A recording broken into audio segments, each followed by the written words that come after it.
Hi, everyone, and welcome back to F22, where we bring all things photography into focus. This show is brought to you by VSCO, and this video is the second part of my conversation with Liza Gershman. In part one, we talked about the gallery that she created with VSCO at the Scope Art Show in Miami, which was really interesting. Definitely check that out. It's very inspiring, and it's just really cool to see how it all came together and what the reception was like. But at the end of that conversation, she told a story actually from her mom, who's a painter, kind of just about patience as an artist. And it launched us into this conversation about Liza's career and what it takes to be a successful photographer. And if you don't know Liza, she's an extremely accomplished photographer and a best-selling author. She has 19 published books and 2 decades of industry experience across many genres and disciplines. And she's also an educator as well. And she's worked with huge clients like Creative Live, Restoration Hardware, National Geographic, Williams-Sonoma, and Canon USA. So she knows what she's talking about. And as this conversation unfolds, she is laying out so much just priceless advice. I'm just delighted, honestly, to be able to bring this kind of information to you all, because so much of it aligns with my own experience.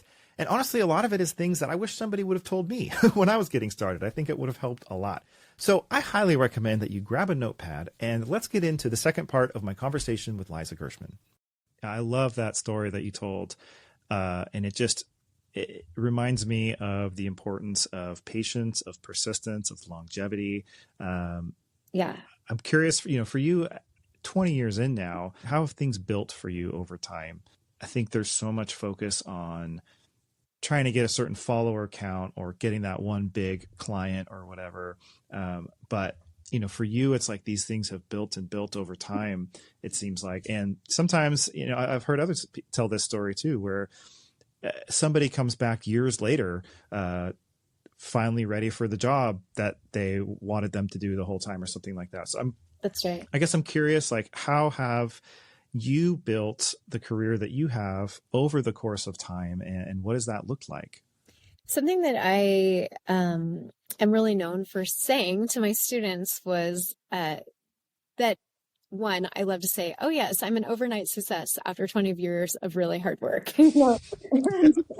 Someone at the show said, you made it, you made it. And I was like, did I? I have such imposter syndrome. And I think that is such a part of being an artist. And I don't know what the moment will be in which I actually feel like I've made it. But, I've been fortunate to do a lot of really neat projects with great people. And when I have put my sights on something, many of those things have come to fruition, and I'm incredibly grateful for that. This was one. This was a dream. VSCO helped me actualize a dream. Working with VSCO was a dream. I got to have that dream. My story with VSCO begins 10 years ago when one of my images was featured on the VSCO feed. And then fast forward 10 years, and then there was no contact. And then I was invited somehow to be a speaker on a creative talk for you. And then it came into this project. So you just never know. But something that I'm known for, that I always shared with my students is as a lifelong photographer, there's no golden ticket. Like that one big, let's say you get the cover of Vogue. Okay, that's just one cover. That's $3,000. What? That's not a career. A career is 20 years of still being able to pick up your camera and have people look at your imagery and have them look at it with a critical eye and maybe give you a paycheck, right? That's a career. Yeah. So, and how do you do that? How do you stay fresh? How do you stay? I'm sure you go through ruts, through ups and downs. How have you pulled this off? Well, the saying that I have always been known for saying, 2 things. I've said, how are you going to eat? That's really important to everyone to think about. And then the other thing that's also important is to think about it this way. I say to everyone, you keep putting down pebbles. You'll put down a pebble, and you'll put down another pebble, and you'll put down another pebble. And one day you're going to look up, and at your feet, you'll realize that you have a castle. But until then, it's just putting down pebbles. And, so I think that's what you have to keep in mind every time you feel defeated or fatigued or burnt out. And in a career of 20 years, I've quit photography 3 times, stomped my feet around my room, thrown my hands up in the air, put away my camera for a few months and just said, I'm done. I've quit, and then It's like a Wow. drug. Some there will be a little carrot that will dangle of something exciting or fun, like, oh, come do this magazine shoot. Oh, okay, I guess I'm a photographer again, you know. And then, so, but I have had this opportunity. I have had a long career, and because I've had a long career, in order to stay relevant, I've done almost everything. For me, that works. You know, often people will say you have to be a specialist. I believe that you have to be a generalist, but specialize in everything that you generalize in. So what that means is, yes, I am a generalist, and I've been a sports photographer. I've been a news photographer. I've been a food photographer, a portrait photographer, a wedding photographer. I have been a product photographer. I have been a politics photographer. I have been paid for all of these things. But every time I did one of them, I focused intensely on that thing for a while. So first in my career, I was a journalist, a photojournalist, and also I could write. And so writing, this will be your key, everybody. Learn to write. A lot of my jobs have come because I could also write. And in the early days of my career, when newspapers and magazines still were a big thing. Yeah, we're dating ourselves way back when. So, but then I remember, yeah.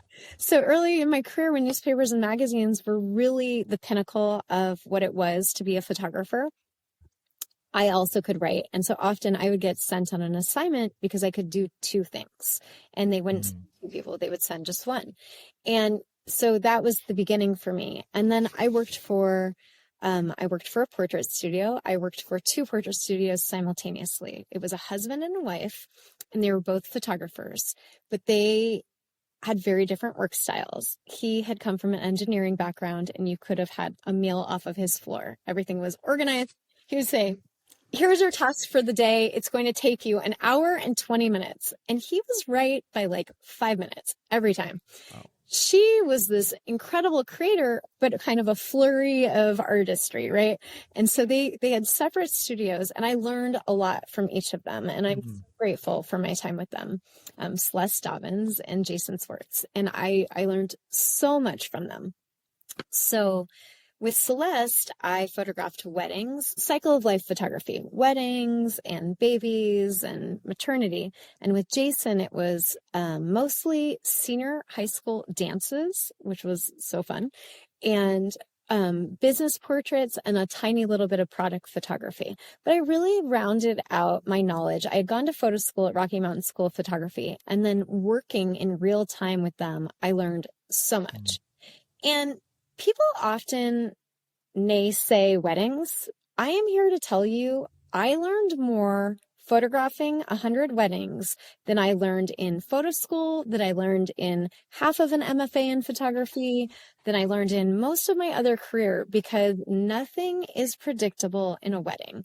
Anything can go wrong. There is like a rule that if it is going to break, it will break at a wedding. If your memory card is going to erase, it will not erase on your shoot for restoration hardware where you're in the studio working with a phase 1 camera. It will happen when you're at a wedding somewhere in the remote desert where you do not have a backup. So, and also the light changes. I mean, between being a photojournalist where you're on the fly and you have to anticipate action immediately and capture something, and being a wedding photographer, I really learned. And then I also paid attention to my elders, which is something that I think is very underrated. Yes.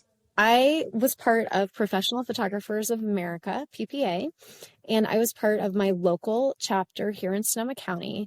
And 3 of us were young and everyone else was very seasoned. And we learned from them. And the 3 of us have had 20-year-long careers.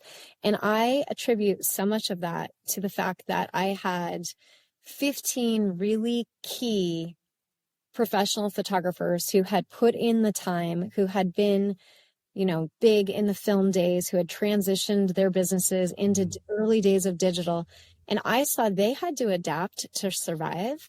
And I also learned from them skills about business. I learned from them skills about networking. I learned from them skills about technical things. And so I am so grateful for my time, really putting in the work. And also I was fortunate enough to learn photography in the darkroom. I grew up on film. And so I learned get it right in the camera because we couldn't just Photoshop it. There was no Photoshop there. We didn't have the internet. And so old. Anyway, but so a lot of what I learned that I shared with my students and I love to share with emerging photographers is get it right in the camera, learn the technical skills, learn how to be a business person, learn how to network, because that will all pay off later in life. And also become a generalist who specializes, so then at some point in my career, I decided, okay, I'd like to be a food photographer. So I grew up in Sonoma County. It's wine country. I knew a lot of chefs. I grew up with a lot of people who worked in the wine industry or owned wineries. And I realized, all right, art directors only hire for exactly what they can see. And I mean, exactly. If they want a red tile roof in their shoot and you have a blue tile roof, you might not get the job because they might believe that you don't know how to photograph a red tile roof. I'm not joking. Wow. So it's very specific. And so for every big job that I have ever wanted, I have created a very specific portfolio to get that job. So when I wanted to work in-house at Williams-Sonoma, I created an entire food portfolio that I sent to them in order to get that job. And I did that with my network of chefs that I knew from living in Sonoma County and working in my early career in the wine industry. So it's really take the skills that you have, take the network that you have and focus it, but then also at some point pivot, right? So at some point newspapers were no longer the way to make money as a photographer, and I needed something else. So I became a food photographer, and then I wanted to do something else. So I became a travel photographer, and then the world closed. So then I became, things like it just, you have to always shift. So what's next? I don't know. Maybe I'm going to be an AI photographer. Yeah. Right. Yeah. But, yeah. Wow. Thank you. That's amazing. It's so amazing to hear your story, and there's so many gold nuggets I want to pull out from that. I mean, first of all, just acknowledging the crucible that weddings are. I shot over 100 myself in my kind of up and coming days, and you're right. I mean, if you can pull that off, you can probably pull off just about anything, because you have to work with it. You have to be good at light. You have to be good at timing, exposure, all the technical stuff, working with people. I mean, it lays a good foundation. But then I also want to call out the fact that your influences and the people that were mentoring you, that you sought out and that really kind of were instrumental in your growth, just how important that is, both as a student, as somebody that's up and coming to seek that out and to find it. Yeah. But I hear this over and over again. You're, the umpteenth person that's basically has a story of how someone poured into them, and that's how they're a photographer now. I mean, that's almost everybody's story in some way or another. Very few of us are just like going to the store and buying a camera by ourselves and just figuring all this out. It's always a story of somebody in your life helping you, bringing you along, inspiring you, all of that. And I love that that's your story and that you are now doing that for others, like the people in this gallery.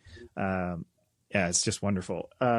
One of the things that's kind of coming to mind as you're talking is the distinction between, having quality work and having a good network. And obviously you have both, but as you're talking about everything that you're doing, you're pulling in from the people that the experiences that you've had.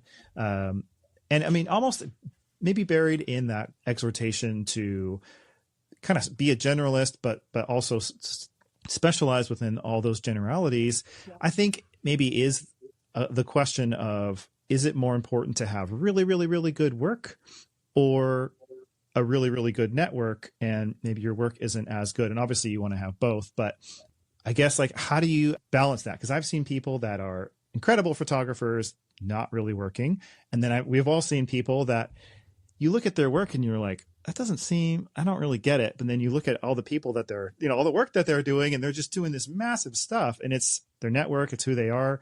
I guess the real question is, which is more important, and how do you balance the two? That's a great question. Which is more important? I think both are crucial. And what I've always shared with students when I've taught workshops for Canon or taught, was a professor at SCAD, is that your network is your net worth. And also, that's something that Martine Severin, one of our artists, always says. I think I learned that from her, but it's something that I practiced long before I met Martine, even though we've been friends forever. And so much of it is, I believe, once you're at a certain level, so once you've done the work and you've gotten your photography up to a certain level, then it's all about networking at that point. And but it's important to get to the certain level first. Like you have to be technically proficient. You have to be curating your own portfolio. That's something I notice a lot of younger photographers, I don't mean in age, but I mean in experience, aren't the best curators because you get emotionally attached to an image and you don't cut it from your portfolio.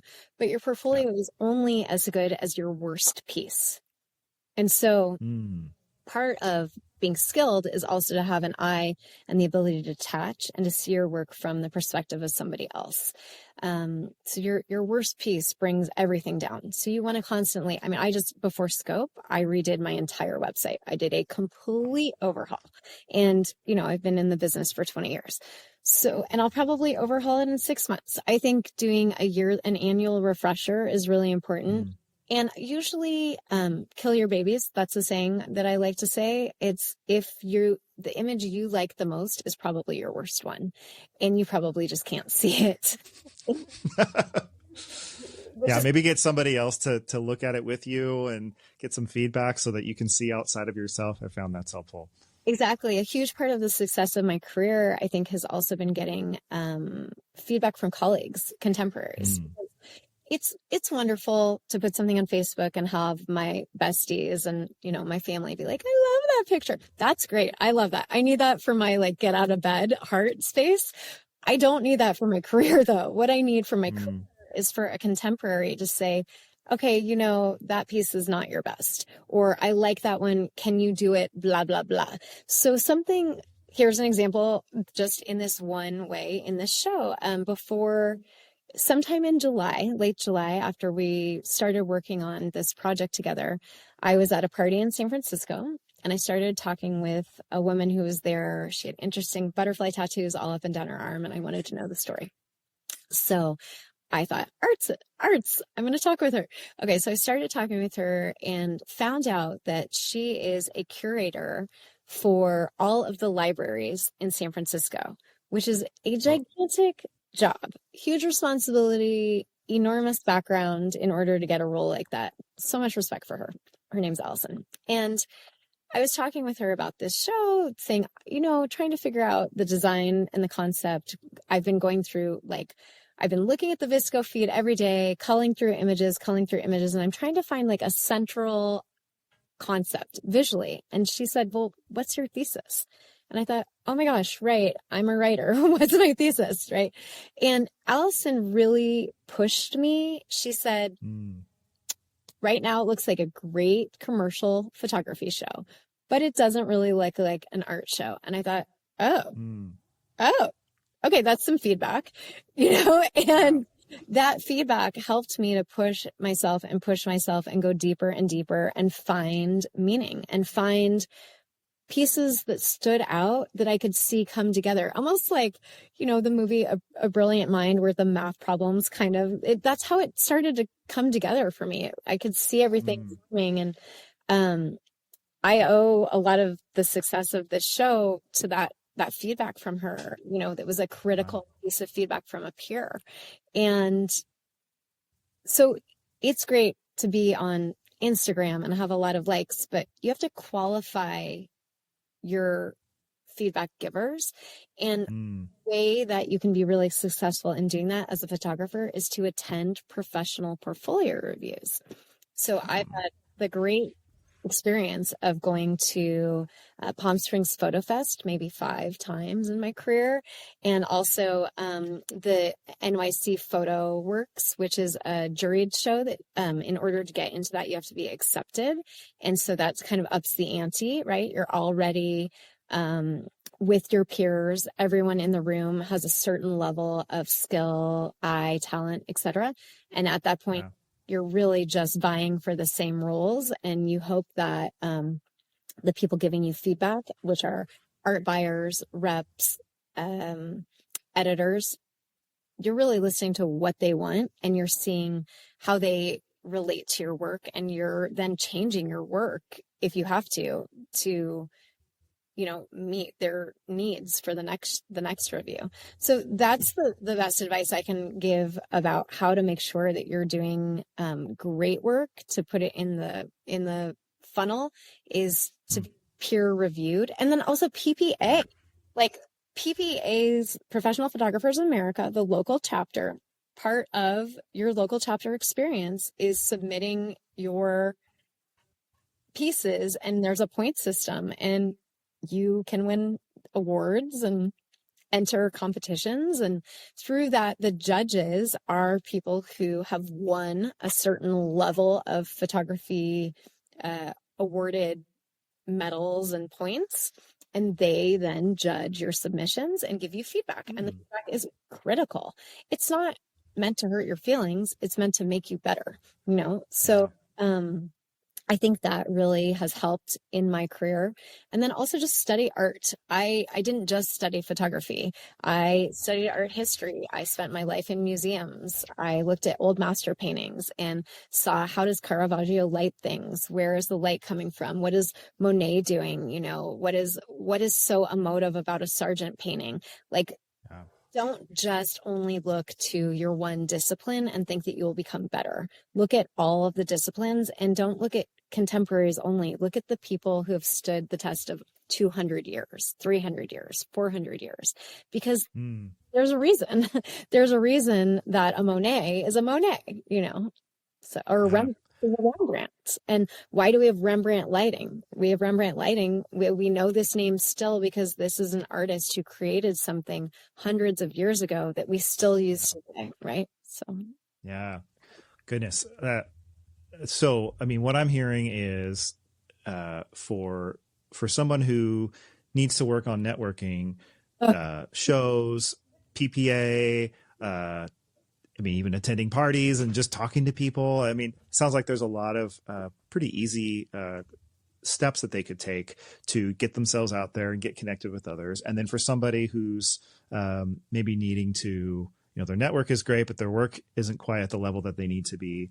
I love that provocation to look at the old masters, to, diversify and expand your palette of where you're drawing from, because I think we all get stuck in scrolling Instagram or even Visco, just looking at contemporaries of right now. It's hard not to be derivative sometimes at that point. But when you're going to those deep wells of, the masters of the past, like you said, things that have stood the test of time, I have found that just the work that comes out of me without even really intentionally doing it, sometimes just it starts looking better because of what's in my head. So, man, so many, so much wisdom in here. I love listening to you talk. And the network. One last thing. Oh, go ahead. I'll touch on networking, because I think that's the way that's why you network within the photo community, which is so essential. But networking, every human being that you meet is a possible client.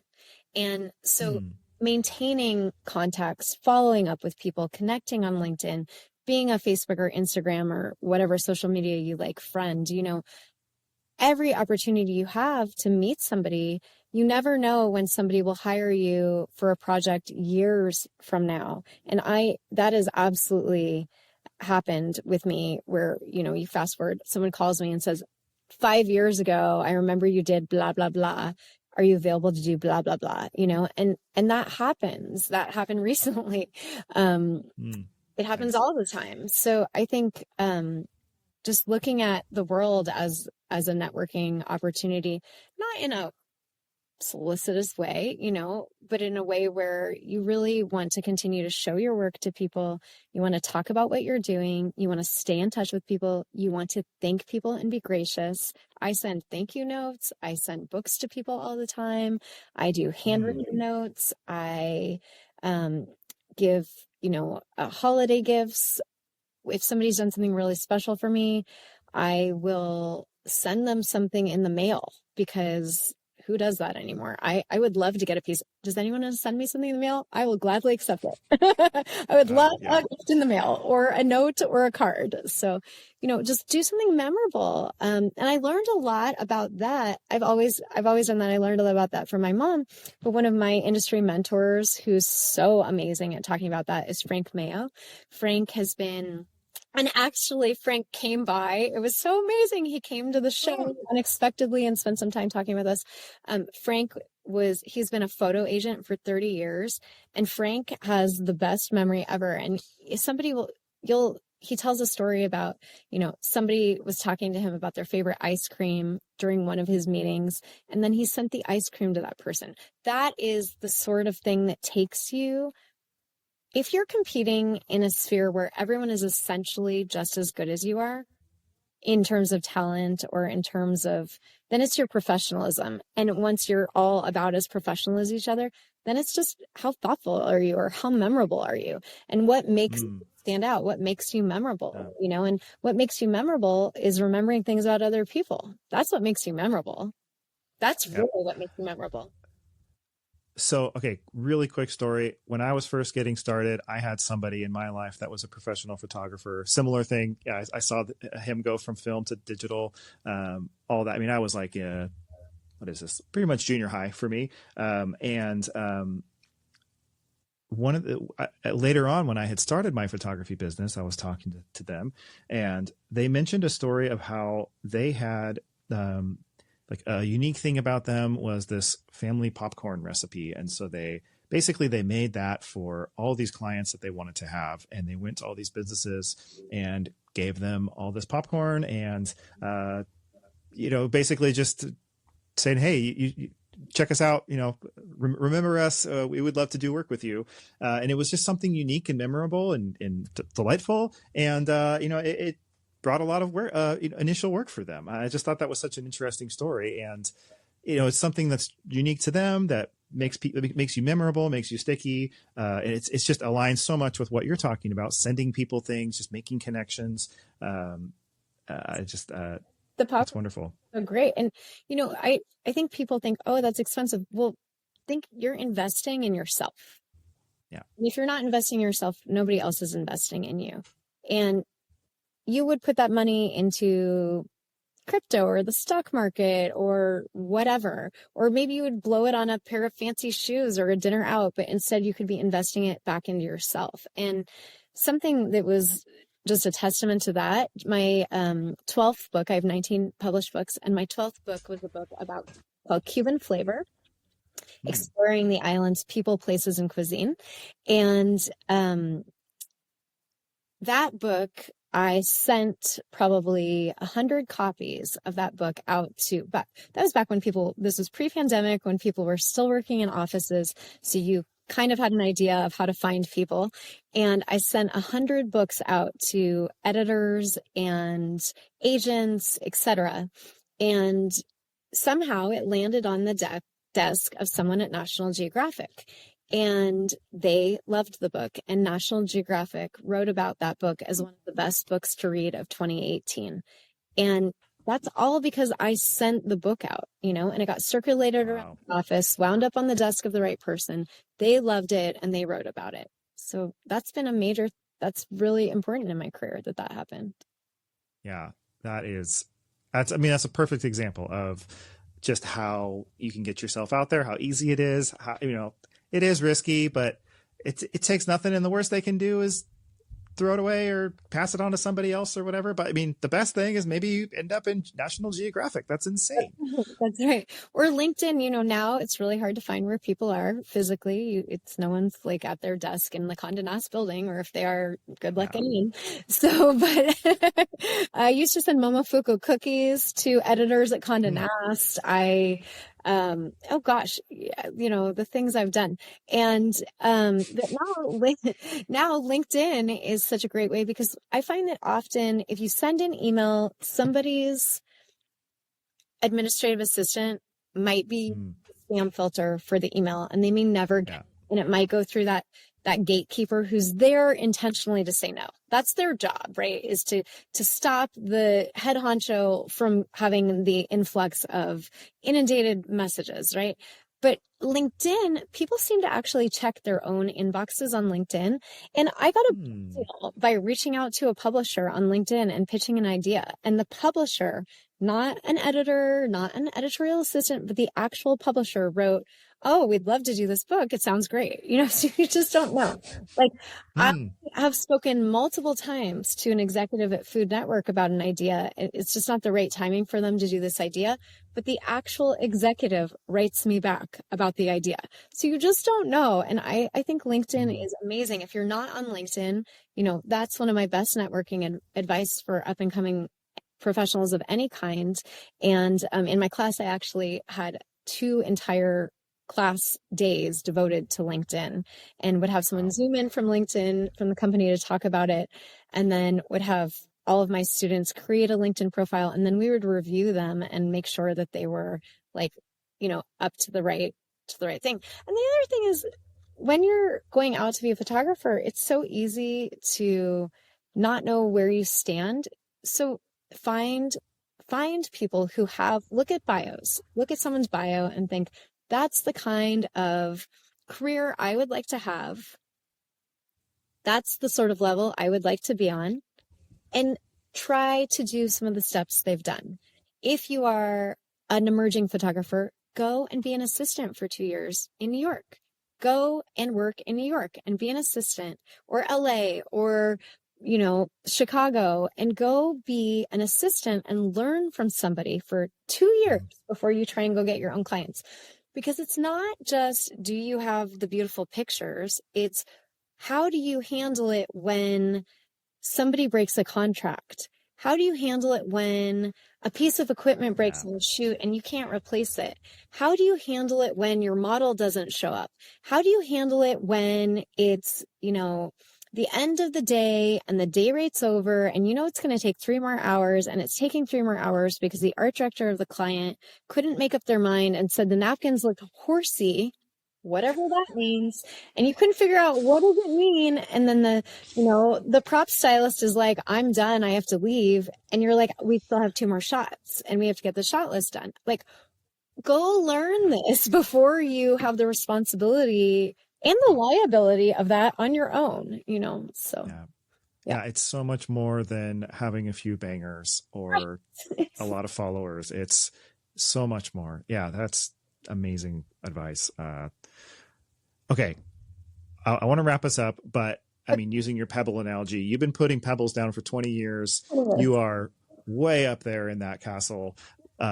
I can't even imagine the vantage point that you have, but I'm just curious, like, are there any like myths that you would debunk, or just something that you wish people knew, or advice that you find yourself giving a lot, that, maybe you wouldn't have known 20 years ago when you were just getting started? Yes. Okay.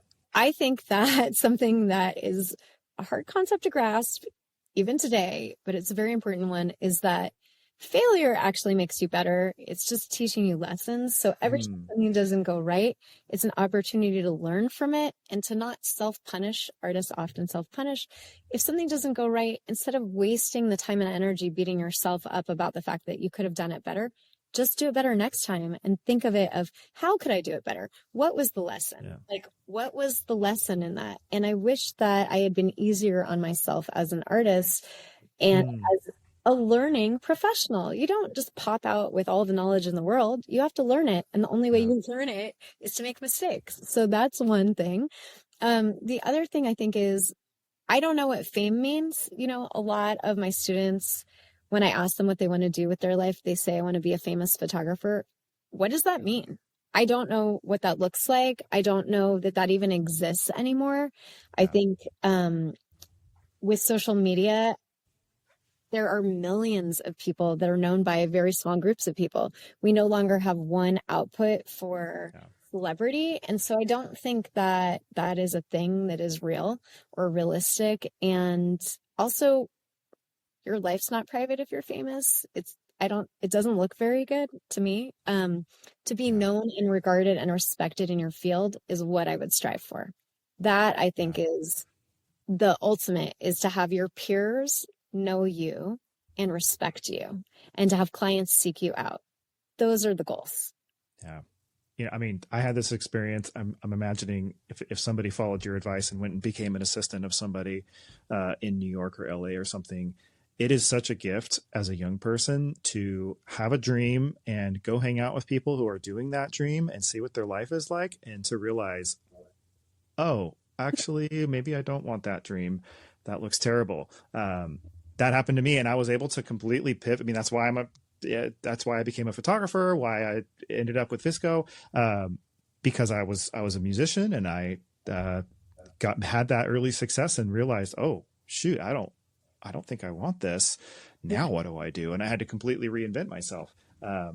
So yeah, just the concept of a famous photographer. I mean, even the ones who maybe are famous, it's like either after their time, after they pass away, or they're very old. By the time they finally achieve that, I'm thinking of like Saul Leader and Elliot Erwitt and stuff. I mean, they only reach that level of like 70s, 80s, when we all really thought of them that way. So yeah, I just love that. When we only had exposure to 200 photographers, like something people don't know, which I think is very important to talk about, is that, in commercial photography, so that's anything that sells a product or a person or an idea, anything that sells, right, is commercial photography. And in commercial photography, so that includes advertising, fewer than 10% of every ad you've seen in your entire lifetime was photographed by a woman. Let that sink in. Wow. You see ads all day, every day, and fewer than 10% of that was photographed by a woman. So it's important to be tenacious. It's important to persist. It's important to not take no. If I used to say to my students, if my one voice can kill your dream, you were never going to succeed in the first place. So let's go. Let's try. Wow. Let's try. And, I hear no 1,000 times for every yes I hear. And that's just part of being a creator. That's part of being an artist. That's part of probably being just a general business person. And so having tenacity, not, perseverance, carrying on, and getting real honest feedback to make yourself better and learning from your mistakes. And then also to use your network, talk to everyone you can at all times and remind them what you do. It is an exhausting job to have a career as a photographer, and you have to love it. You have to be willing.